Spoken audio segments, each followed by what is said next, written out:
Good afternoon, everyone.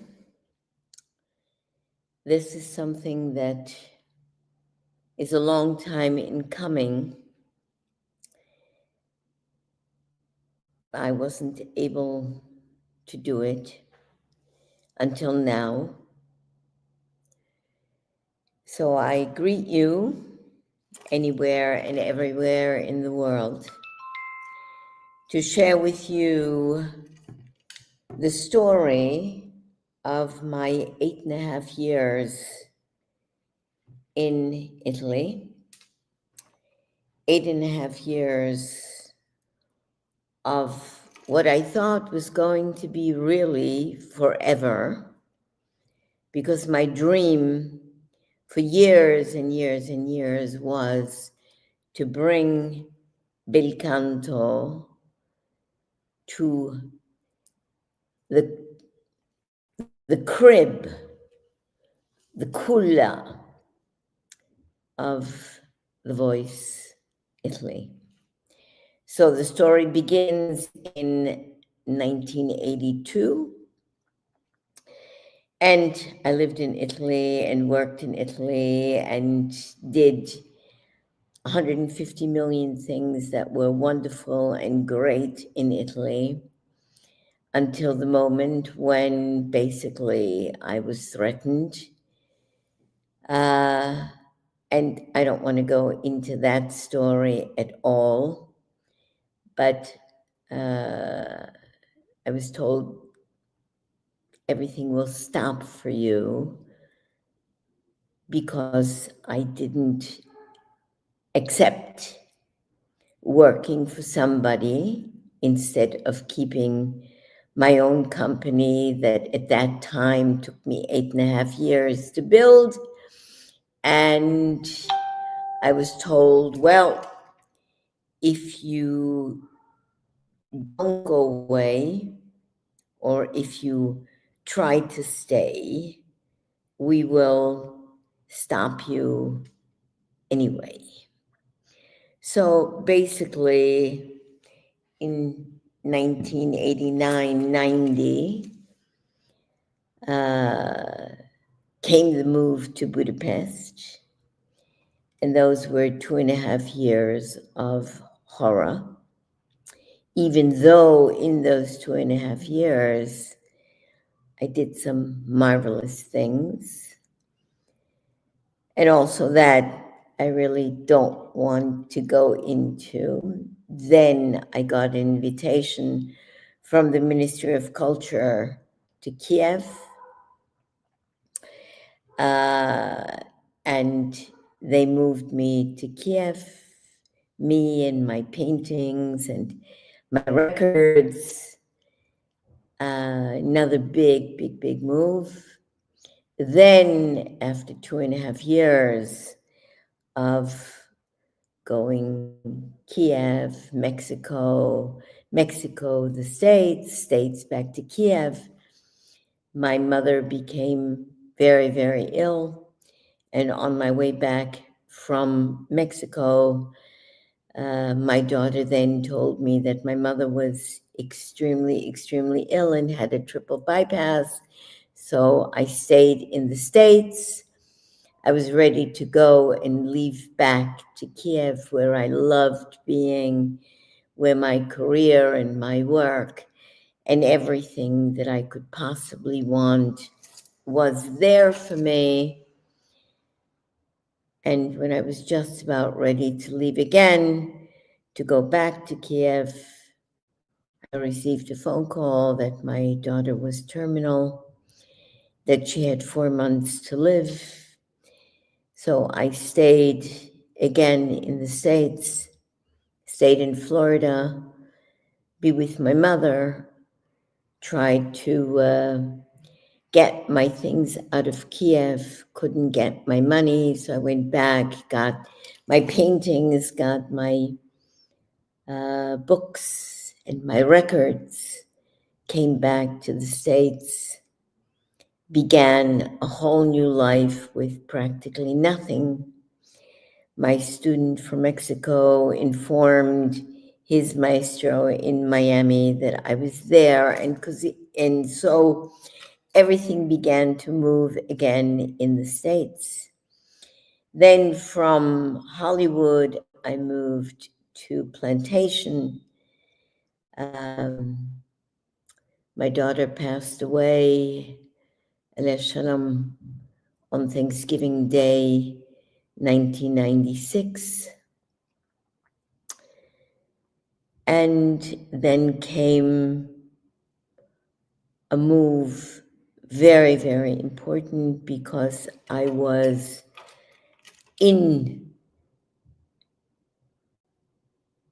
the movement, really, of teshuvah, of returning to becoming Orthodox again, the way basically I was from the time I was very little, got pulled off the way, came back.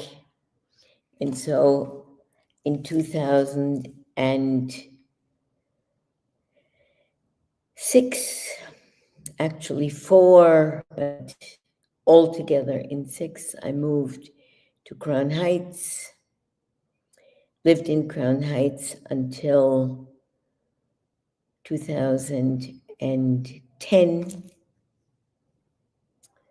was very, very, very ill, had to go to South America to get internal immunoglobulins, going back and forth every 3-4 months. Then it became necessary to be there every month.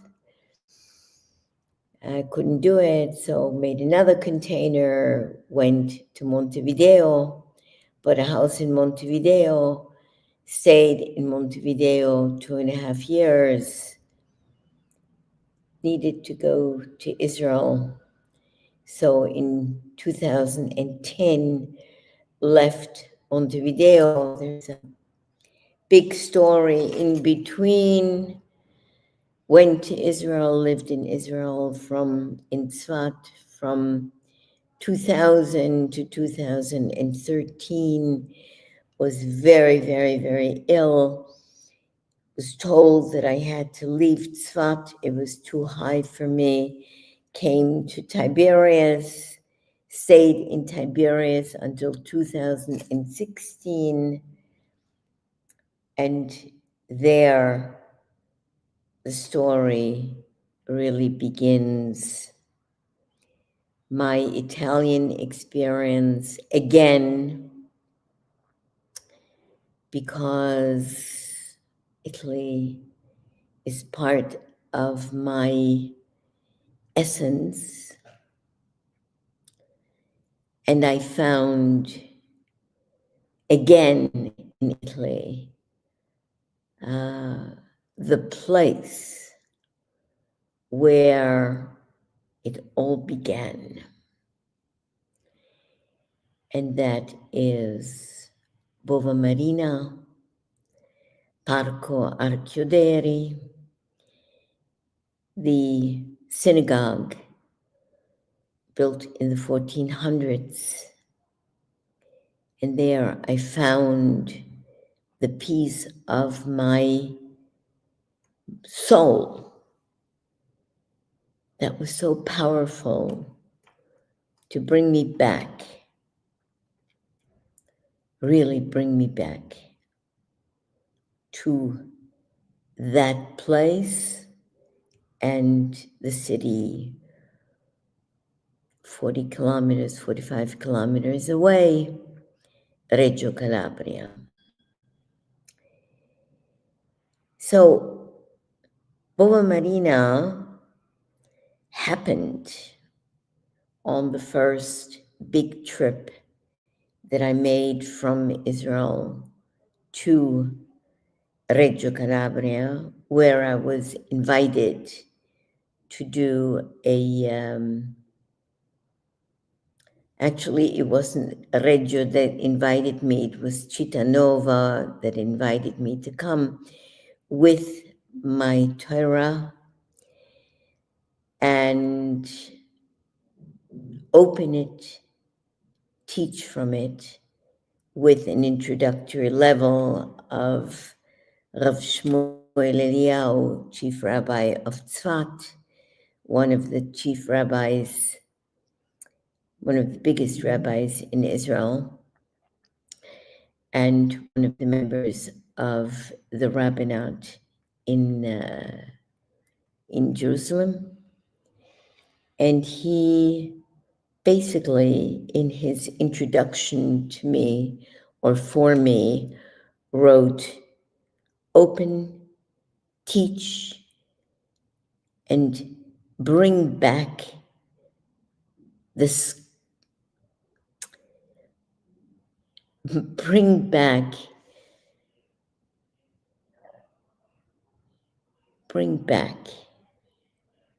home the sparks that were left during the Inquisition in the 1400s.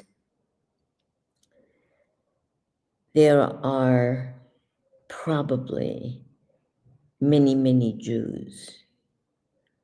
Jewish souls, and some of those I had the privilege of meeting in Calabria, who are hidden and just very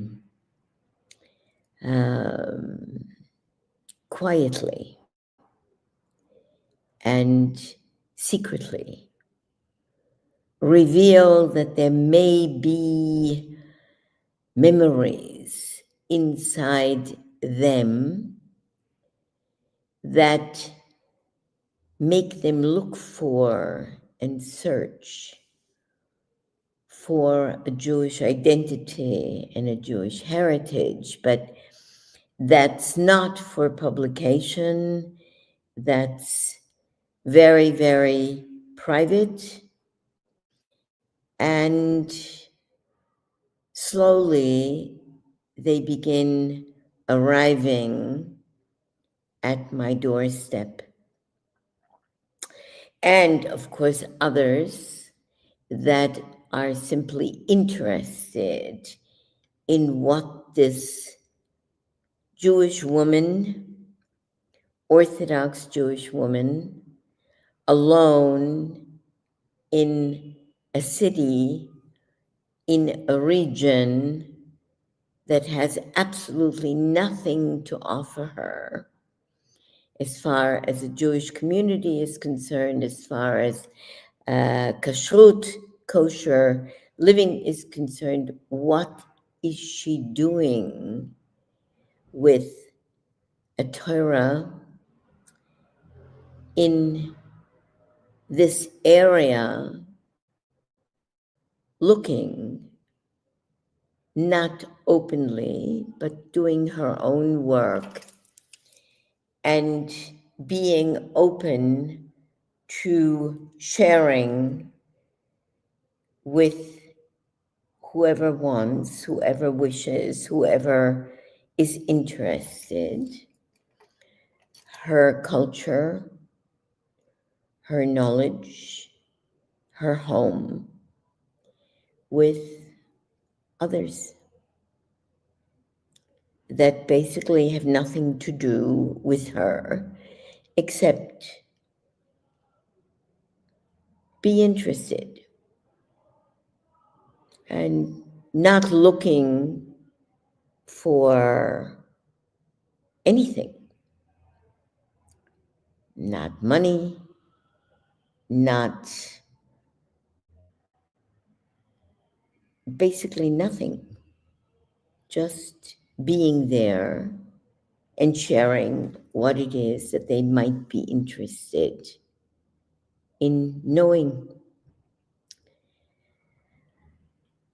So between 2016 and 2018, I was going back and forth and back and forth. And I said, well, I'll stay 3 months and then I'll go back, and then I'll stay another 3 months and then I'll go back. And it became obvious that I felt marvelous. I found a piece of my soul, and I was happy, very, very, very, extremely happy. My phone is shut off. I have no clue why it's calling me.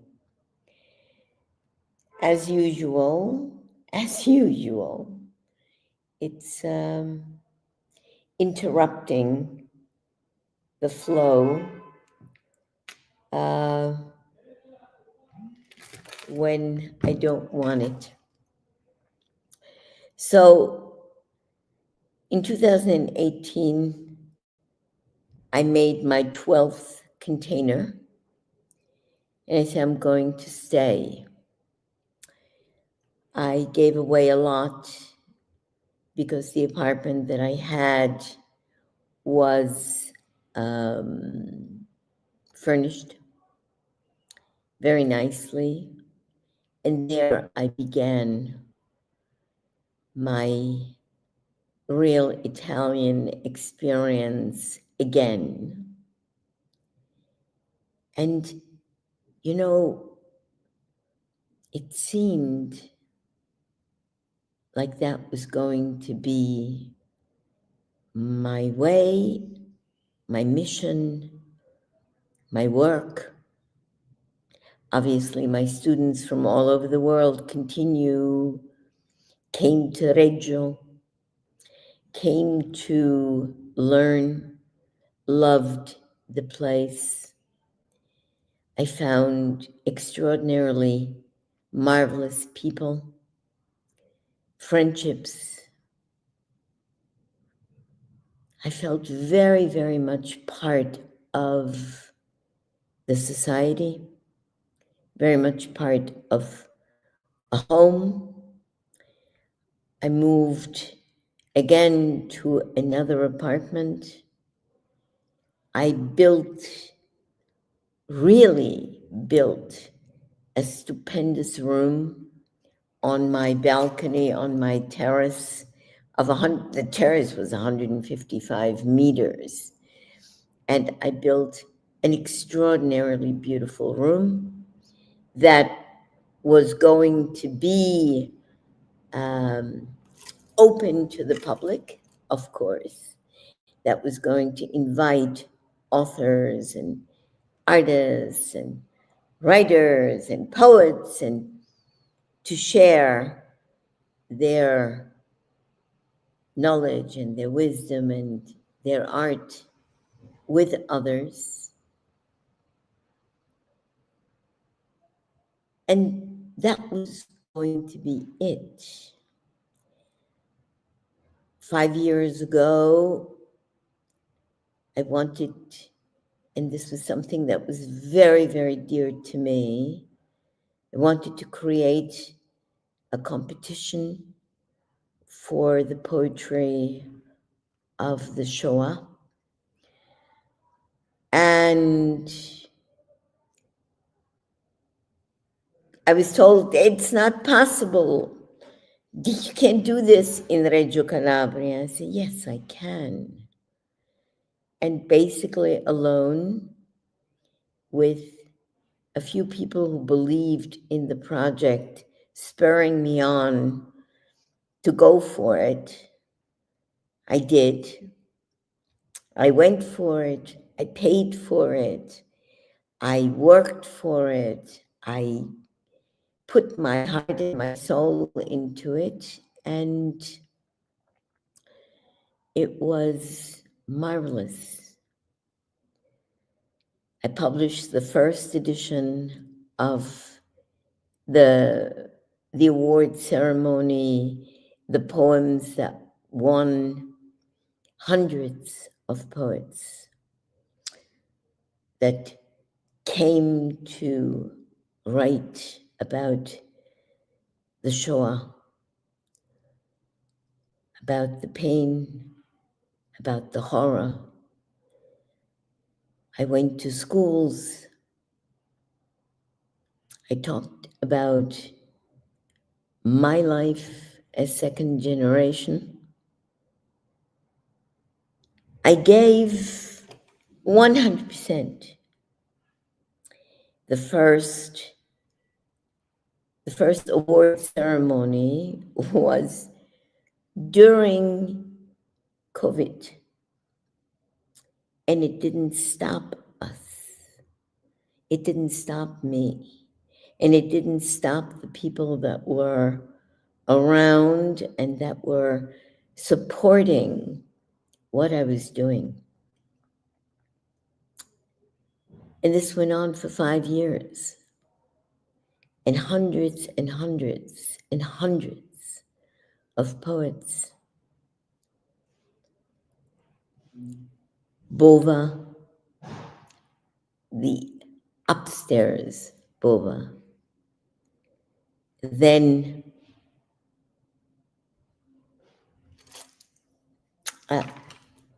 when I think about it, okay, where I've been and what I've done, I get extremely, extremely nostalgic, because every single place that opened its doors, every single place that gave space for this particular work, every school that invited me, hundreds and hundreds and hundreds of children and young people that I spoke to about what it means to be second generation, what it means to have a history such as mine, what it means to have grown up in post-war Germany with parents who were survivors of concentration camps, Auschwitz and Bergen-Belsen, of growing up until I was 16 in post-war Germany. And the response and the reaction of the students and of the children and of the young people, 16, 17, 18, the tears, the questions, the openness, the understanding, the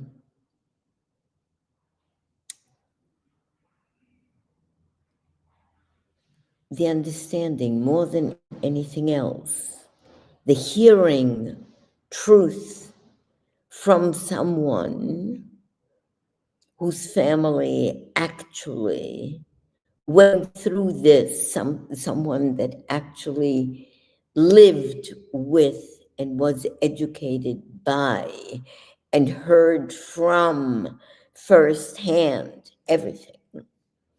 Firsthand friends of my families, survivors who came to my father to be helped to come to Israel, looking for their relatives who were all murdered. There was an affinity between us.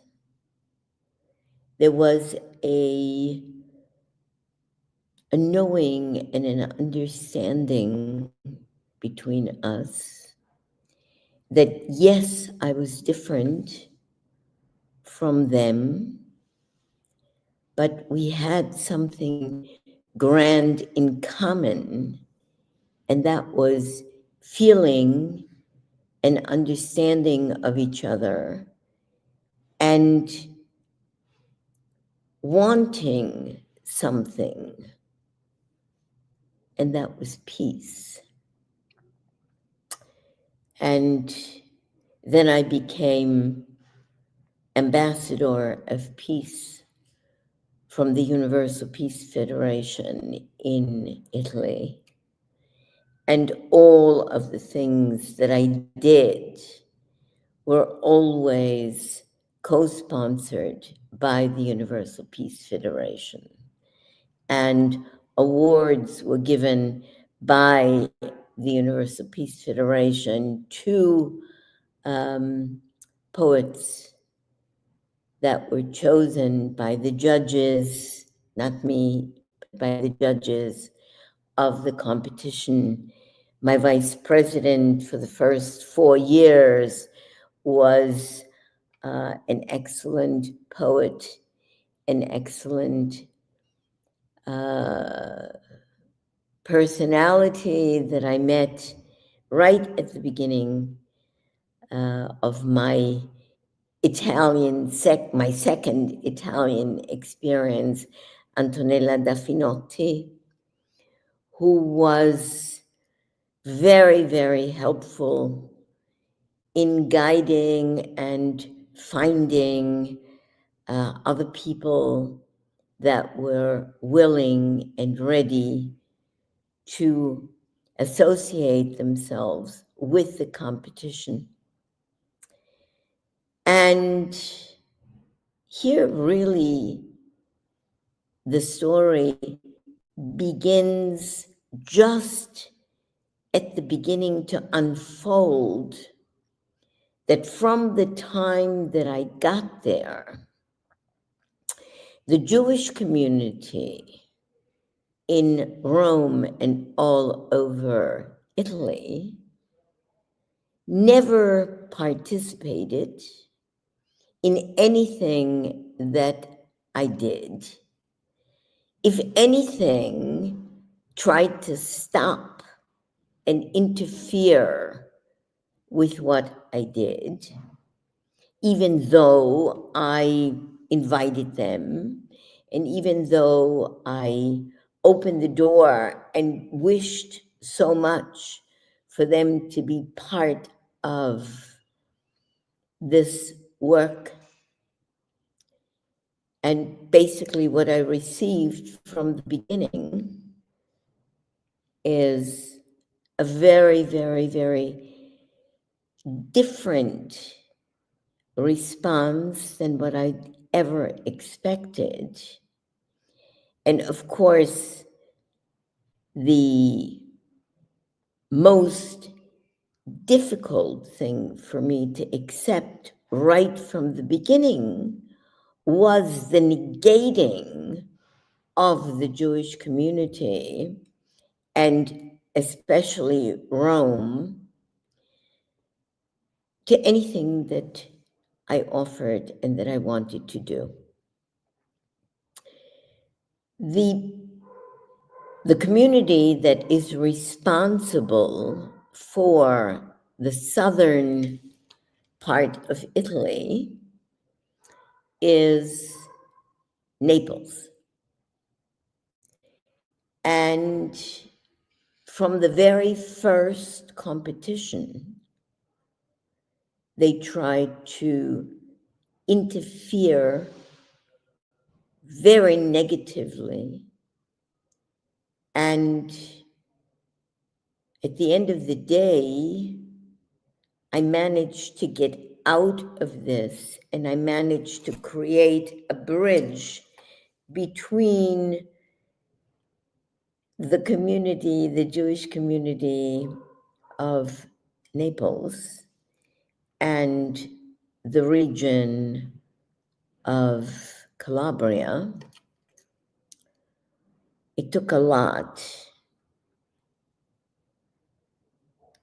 but there was a rabbi that was a great deal of help to me, and that was Rabbi Ariel Finzi, who tried in many ways to create a togetherness, whereas the person who was the representative of the Jewish community in Rome, the UCEI, U-C-E-I,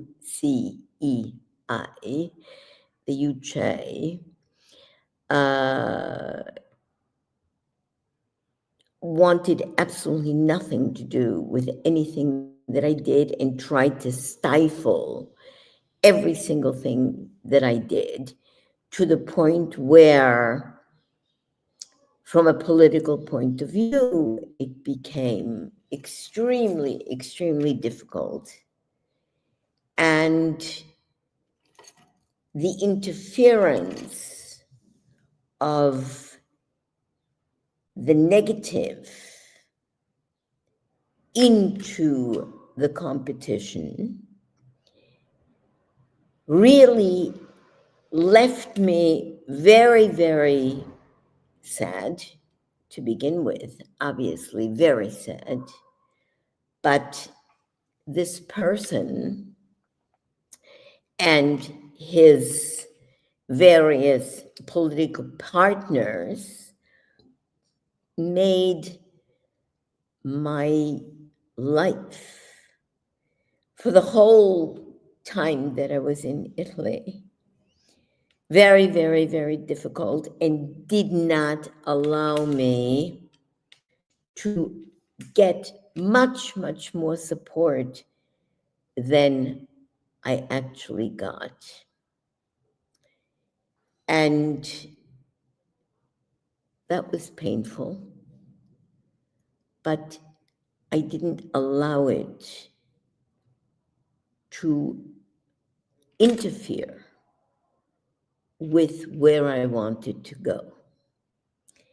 And the story continued. The first competition, the second, the third, the fourth. And the fourth competition was marvelous. It was in Palmi.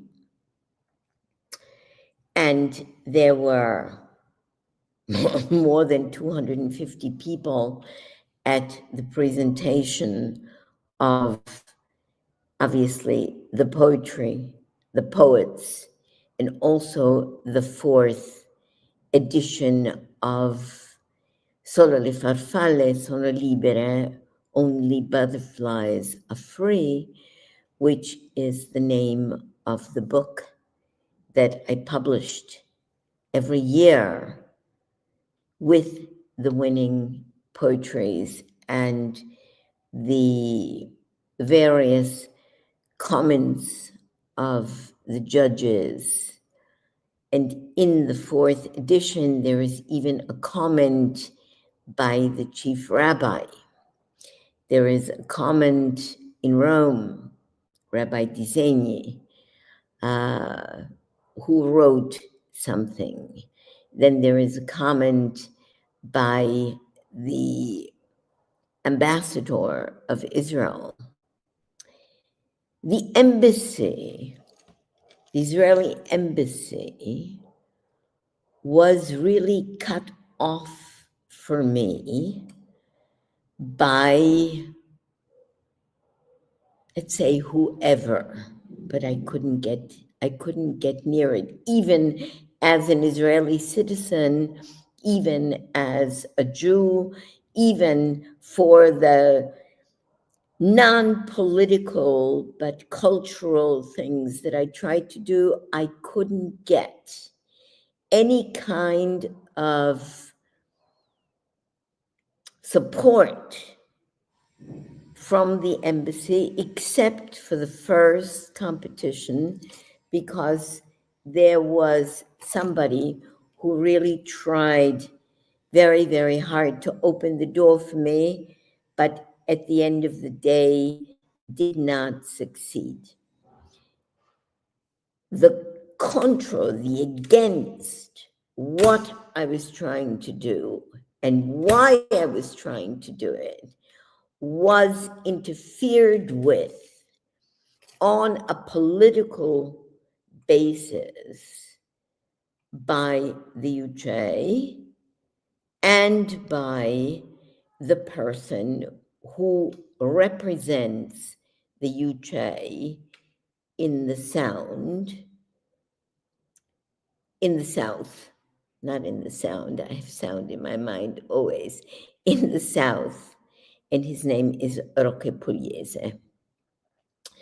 Then there were other people that invited me to different places, and every time, wherever I went, that was always success. That was always written about, and that was always televised, and it was always written about in various articles, and he didn't like that. And UJ didn't like that because it didn't involve UJ, because UJ didn't want to be involved, and he tried to stop everything until we get to the fifth competition, which is already a year after the 7th of October. So we're talking about January 27th of this year.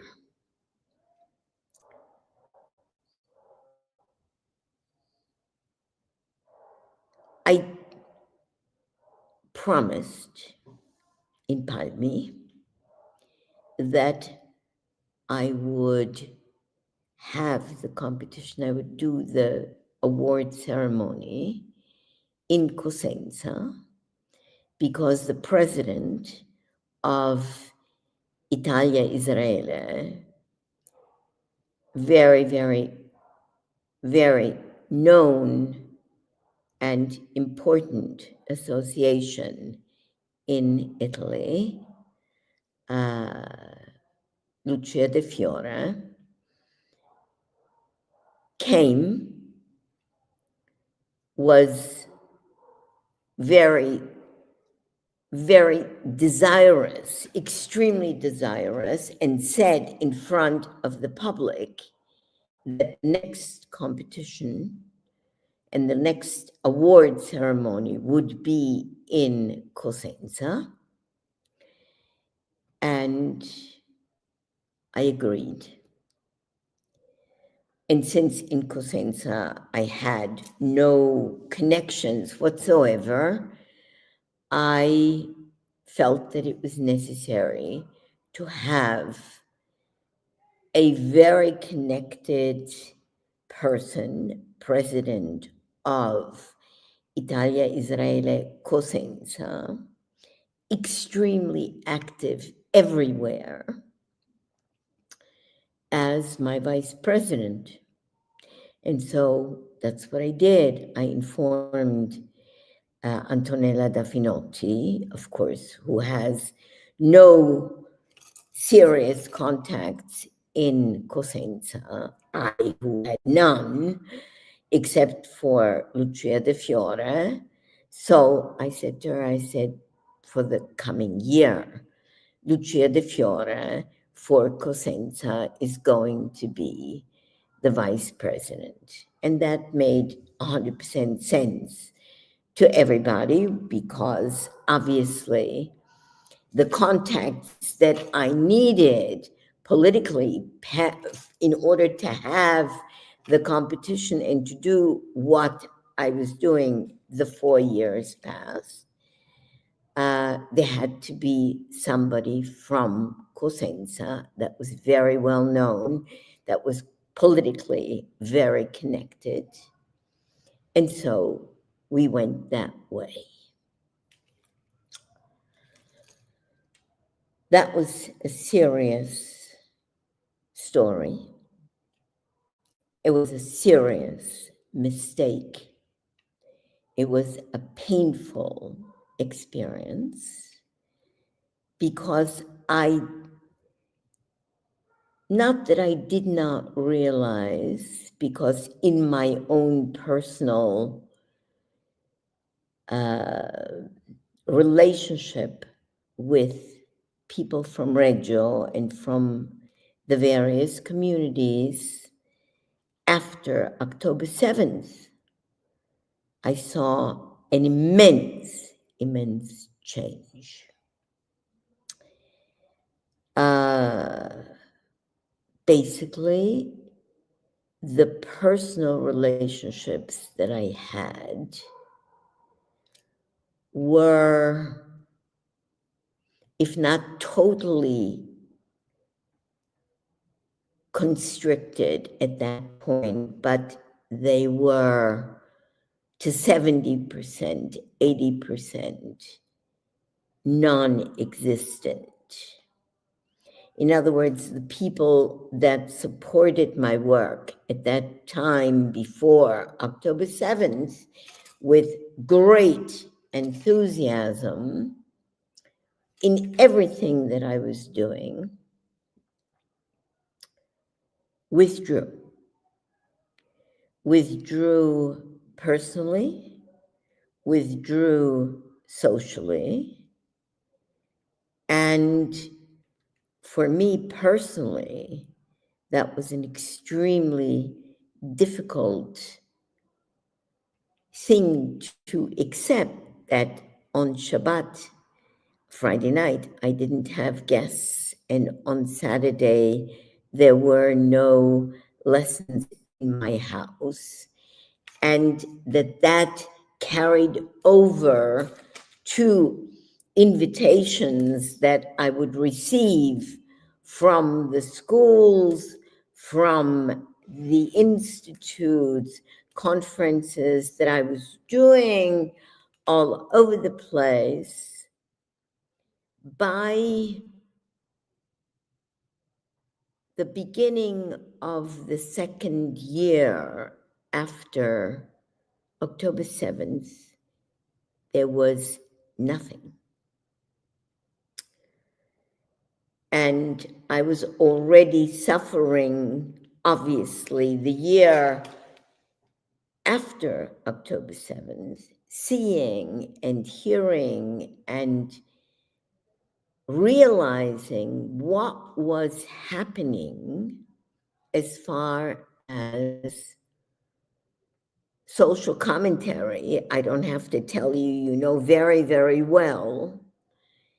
And that my personal life and my professional life and my ability to move freely within the community, my community, became extremely curtailed. After the first couple of weeks, after October 7th, I called the imam in Reggio, and I said to him, I said, look, we have to do something. We have to make a conference to make people realize that Hamas and the murderers of Hamas are not the same as the Muslims that live, the immigrants that live in the region. It's not the same thing. So we have to create an ambassador of peace. It's the normal thing for me to do, is to try to establish a peaceful relationship between. And so I called him because we had done conferences together. He came to the peace dinner on the 21st of September in Reggio Calabria before the third competition, before the award ceremony of the third competition. We always started in September, and we launched with a dinner from for peace, and he was there at the Academy restaurant by an extraordinary human being and an extraordinary chef who was the only person in the whole time who actually sponsored the dinner for the competition. And there were 1,100 euros raised by the dinner, and he gave that for the competition prizes. We needed a lot more, but I didn't care. It was a marvelous gesture on his part. And so I called the imam and I said to him, we have to do something to show to the public that Muslims are not Hamas, that the people that are living in Reggio, who are of the Muslim faith, are not to be confused with Hamas murdering and October 7th and what was going on. And I wanted to organize that. And the telephone went very, very silent. And he says to me, Miriam, we can't do that. I said, well, why not? He said, because they'll cut my head off. Everybody is involved. I was completely and totally shocked. Completely shocked. I couldn't understand that. But I realized that that's where we're at. I did Cosenza. That was a huge mistake on my part. I should have realized from the first meeting of the two attaches, members of the city government, that they didn't want a big thing like I was used to doing beforehand, and that their city and their mayor, who did not respond to my letters and who did not respond to my invitation and who completely held himself away from anything to do with the competition, didn't want to give me any big space to do this. They, right from the beginning, they said, well, it's not going to be ready. Well, there is no other space. I should have realized, but I trusted my vice president to be able to pull this along and that we would gain the respect. And obviously, from all past experience, we had extraordinary relationships with the people and with the city governments, except here we did not. And we never did. Basically, we were put into the House of Culture, which did nothing, completely, no advertising, no press releases, a little something on their website that got lost in the corner.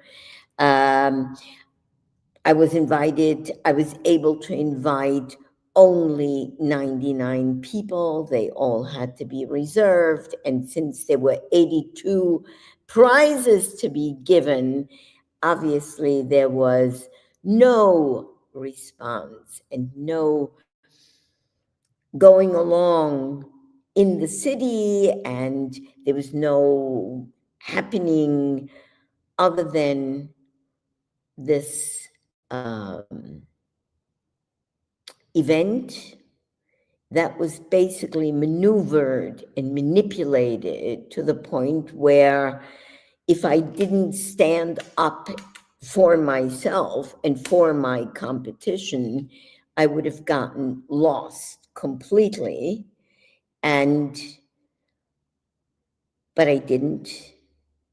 And I started the competition with a prayer, with a psalm, and then I asked a priest to say the same psalm in Italian. It costs a fortune, costs a lot of money to do this, because basically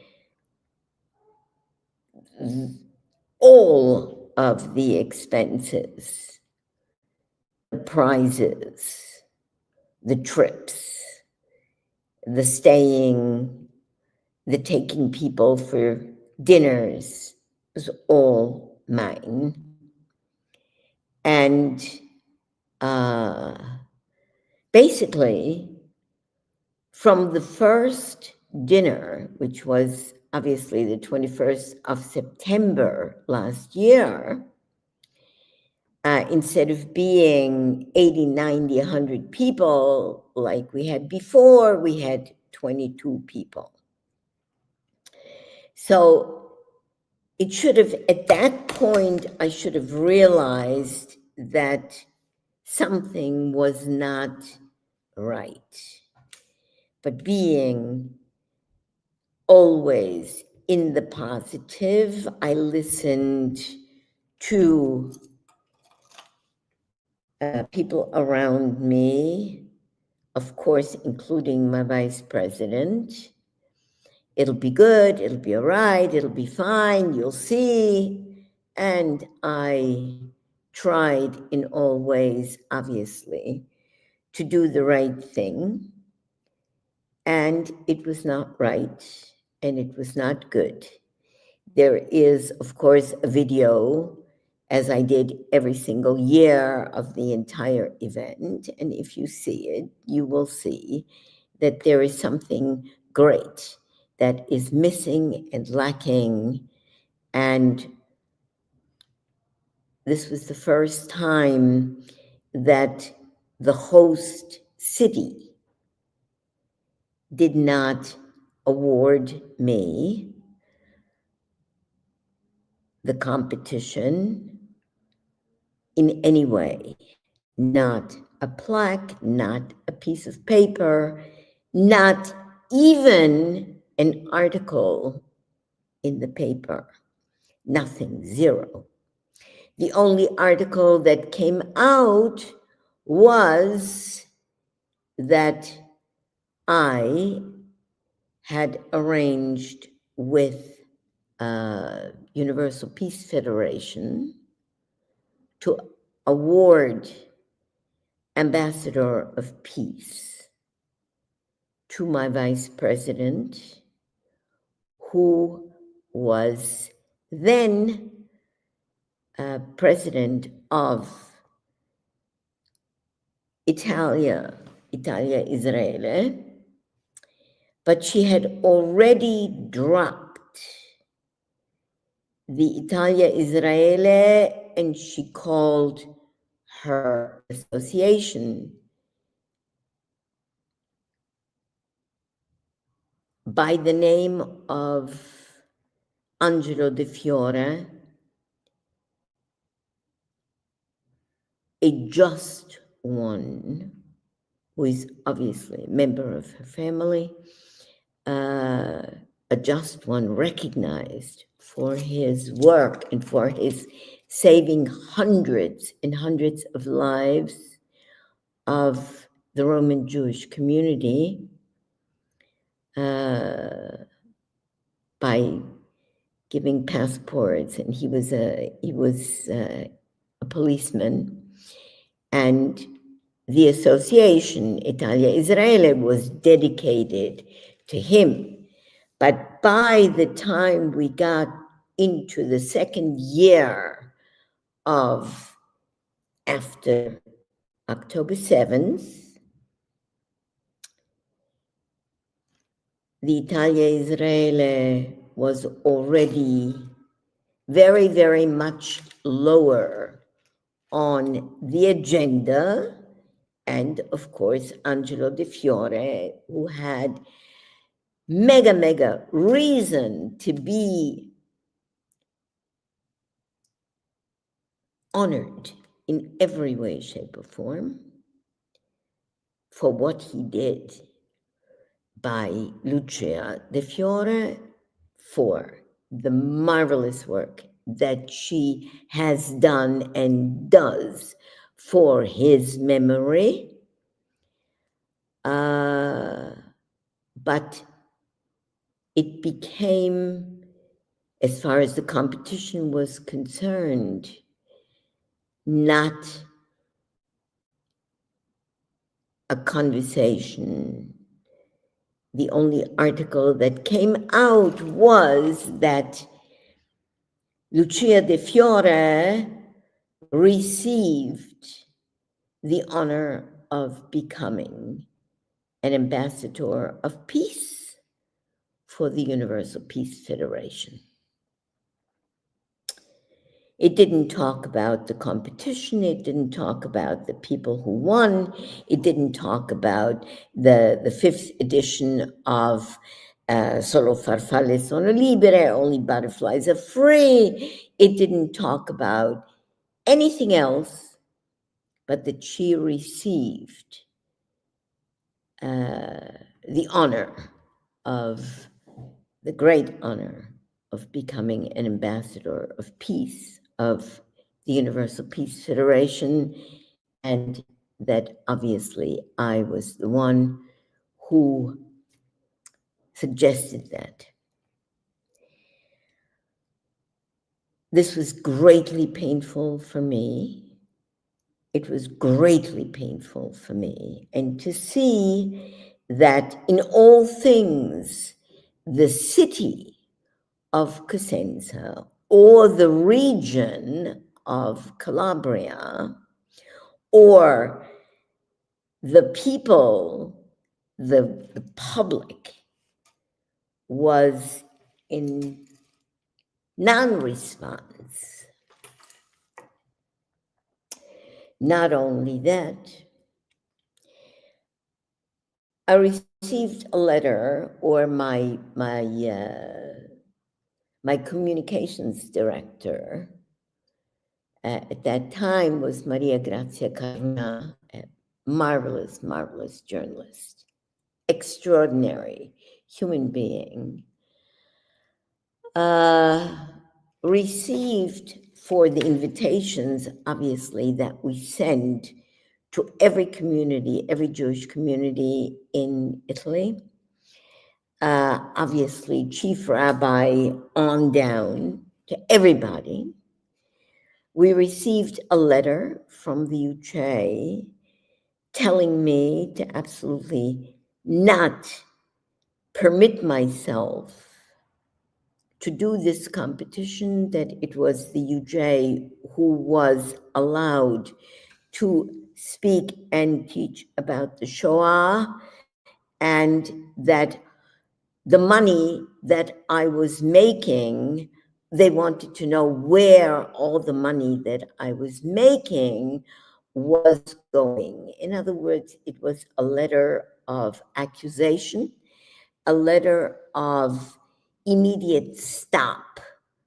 And that was in September, even before, obviously before the dinner in Cosenza. And I spoke to a lawyer, and she said it was obviously a defamation of character against me. and that we should go to court. And I said, yes.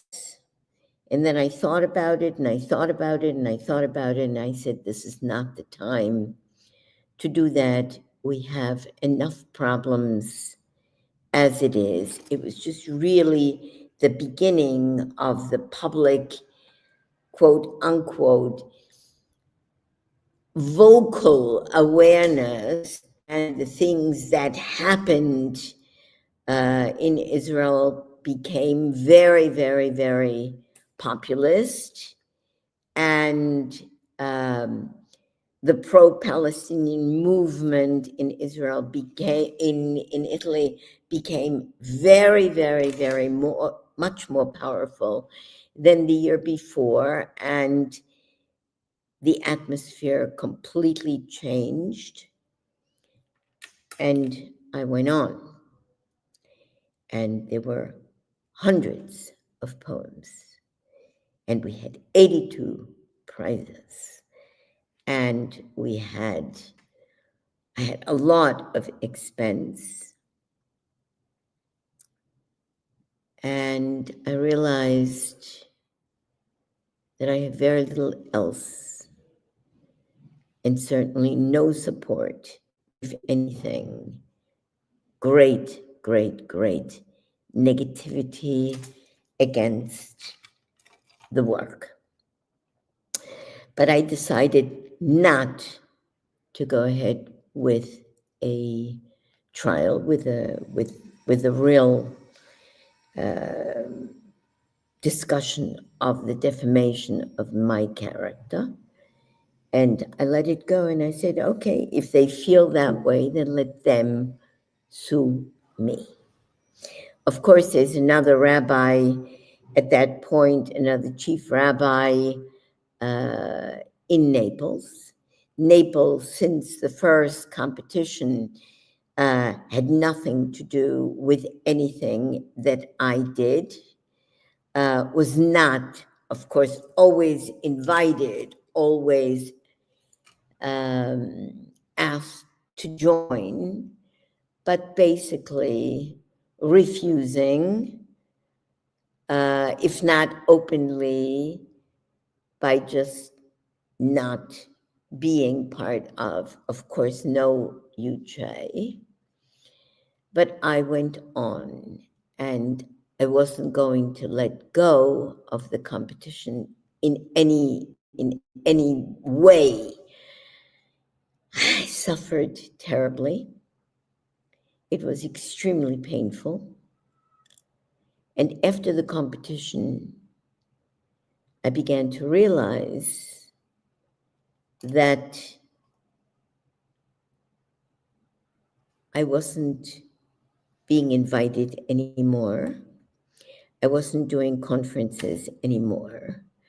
Nobody wanted to hear anything. That means the 27th of January, that the year before I had, oh my goodness, I don't remember how many. Sometimes I did 2 schools in one day, but there was no invitation at all this past year for the 5th competition. And I said, I can't live in an atmosphere like this. I was totally annihilated. I was totally desocialized. I was totally forgotten privately and professionally. Nobody was in contact with me except 3 people in the Reggio. Reggio was completely out of the game. There were a few people. Obviously, there was Maria Grazia Carna, who was next to me always. There was Simona Silitano next to me always. There is Enza Crea next to me always. But there are lots and lots and lots of people that were extremely close to me for a long, long, long time that disappeared. And I'm not capable of living a life that is extra. I'm living a life, I want to live a life that is full and warm and giving, and it's not my way to be completely closed off. So I decided that I'm going to go to the States and I'm going to see how I feel about returning to the States. It was clear that I had nothing more to do in Italy. So I went to the States, and that was in many ways a very, very, very difficult experience personally in Miami, North Miami. Then I went to Brooklyn, and of course that was my territory and the Rebbe's territory, and my friends wanted me to come back to Brooklyn, willing to help me in any way, shape, or form to come back to Brooklyn, to teach again, to be involved again in the community of Chabad. And I realized what was going to be the story in America. And I said no. I was returning to Israel, and I was going to return to where I lived. I was returning home, and I was going to restart my life again and take everything that I've learned in my life to my people and use it for the good, for the sake of my people. And I felt that that was the only decision that I could make. Which brings us to today, which brings us to the reason for these conversations. I've just given you a little bit of a background.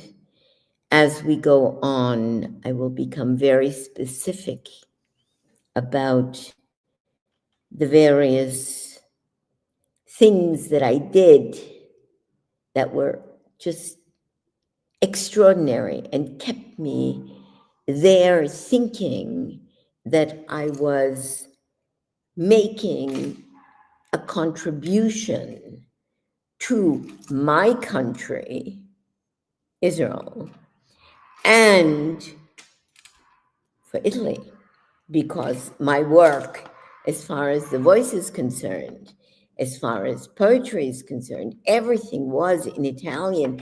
Basically, English stopped. Hebrew stopped. Everything stopped. Everything became Italian. My whole way of thinking. I got my food in Belgium, delivered in Italy. I got my meat in Rome from my kosher butcher, delivered in Reggio. I mean, everything was set up so I could live exactly the way I wanted to and share that life with those who wanted to be part of it. And there were lots of people. There were big feasts, there were big parties, there were big awards.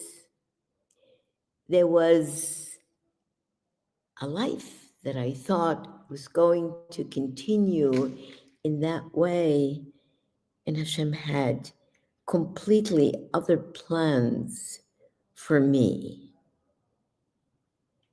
And it took me time. It took me 18 months before I realized that I was alone,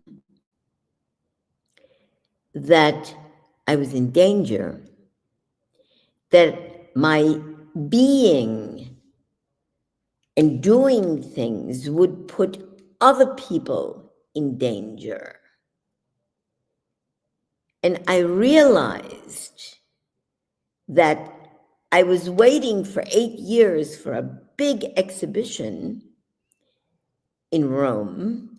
That exhibition was offered to me by Pagine Editori, and I was all for it, and they were doing marvelous things, and I paid them everything immediately. And then I realized, after I came back from the States in May, before the great In Piazza story in Rome began, that it was dangerous for me, dangerous for people who wanted to come. I realized that probably nobody would show up. I'm Jewish, I'm Orthodox, and I'm Israeli. 3 strikes against me, and I canceled the exhibition. And to this day, they didn't return my money. Quite a nice sum of money that I had to pay in order to get all the PR and everything that was involved in doing the exhibition. And I said that I was going to publicize what they're doing, and I am going to go into greater detail on the fact that I have not, to date, to this moment, received not even from the editor, a response to mails that I have sent to answer me and to give me back my money way before. I sent it way before I left for Israel, because I think we started this whole conversation in March for June, but that wasn't possible. Then we did November of this year, and obviously in July I left, and then November became March, so the actual exhibition should be the 6th of March. So there's lots and lots of time that they knew that I was not going to make the exhibition, and they still do not give me my money back and do not even answer my request. The idea of all of this at this point is to show you and is to share with you what 8.5 years in Italy looked like for me, how the people that were close and friends and that I considered to be supporters of my work as a vocal pedagogue, obviously, as a poet, obviously, as an ambassador of peace, obviously. And I saw all of my work basically plunge into an abyss of hatred. I will tell you more. I think for today, that's enough to give you an idea of where we're going and why I'm doing this. I'm doing this for you to understand that a tiger does not change his spots. That means all the friendship, all the openness, all the compliments, all of everything was a farce, was a fake, or not. And those who are close stopped being close because they were being afraid of being judged by others. And I believe with all of my heart that anti-Semitism is not at all anti-Semitism. Anti-Semitism today is ignorance and the moda. It's in style to be in the piazza. It's in style to follow the negative. It's in style not because you know and not because there is real understanding of what historically, socially is going on, what the reality of the situation is. But we'll talk about all this as time goes on. Thank you for joining me. Please show me to others and let others join as well, share with others. I don't have a schedule because I am waiting for my container to arrive with God's help as soon as possible, and then I'll be making my home again. And so it'll curtail, obviously it'll curtail times. But on Saturday night, it's Facebook and it's Torah. It's conversations of Torah. And I hope that you'll join me. I hope that you'll comment. Comments are personal, and I want to keep it that way. I want to tell you that with it all, I love Italy. I love Italy.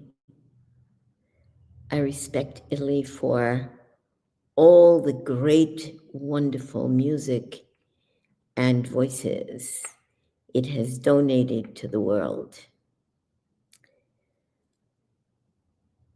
And what my work does as far as vocal pedagogy is bring back the fact that they didn't allow me into a conservatory is another part of the story we'll talk about. But soon, in the next week or two, my new book, Aprimi il cielo, Open the Sky for Me, Open the Heavens for Me, in Italian is going to come out with, and I'm very honored, with a preface by Giuseppe Aletti, the premier editor of poetry in Italy. I'm waiting any day for being told that the book has come back from being printed and that it's going to be available. I'll let you know. But thank you again. I send always peace and love and caring and hope for peace, all places in the world. And of course, for my people in my country, Israel. We greet each other with shalom, and we say goodbye with shalom, peace.